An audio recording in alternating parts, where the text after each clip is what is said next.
এত পরিমাণের জ্যাম, ১ ঘন্টা ৩৫ মিনিট বসে রইলাম ফেরির জন্য। আসসালামু আলাইকুম, সবাই কেমন আছেন? আশা করি ভালো আছেন, আমরাও ভালো আছি।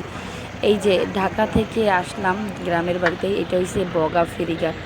১ ঘন্টা ৩৫ মিনিট ধরে ফেরির জন্য বসে থেকে তারপরে ফেরি পেলাম আমরা। এই যে আমার ছেলে দেখেন, গরমে কী অবস্থা, যেই পরিমাণ গরম।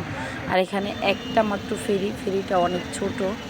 আর ব্রিজ হইলে যে আসা যাওয়ার যত একটা ভালো একটা যেহেতু এই যে বগা ফেরিটা পেরোতে মনে করেন ২ মিনিট সময় লাগে না, সেই জন্য আর কি। এত ছোট নদীতেও এখন কোনো ব্রিজ হয় নাই। আর এখন মনে করেন ফেরির জন্য ১ ঘন্টা ১.৫ ঘন্টা ২ ঘন্টাও বসে থাকা লাগে। মানুষের কতটা ভোগান্তিতে পড়ে যাত্রীরা, যারা ঢাকা থেকে আসে বরিশাল বসবে, শুধুমাত্র তারাই জানবে। কারা কারা আমার মতন এরকম ফেরিতে এসে জ্যামে পড়ে বসে আছেন বা ফেরি পান নাই, সবাই বেশি বেশি করে কমেন্ট করবেন। আর যারা যারা এই বগা ফেরি পার হন, তারাও সবাই কমেন্ট করে জানাবেন। আল্লাহ।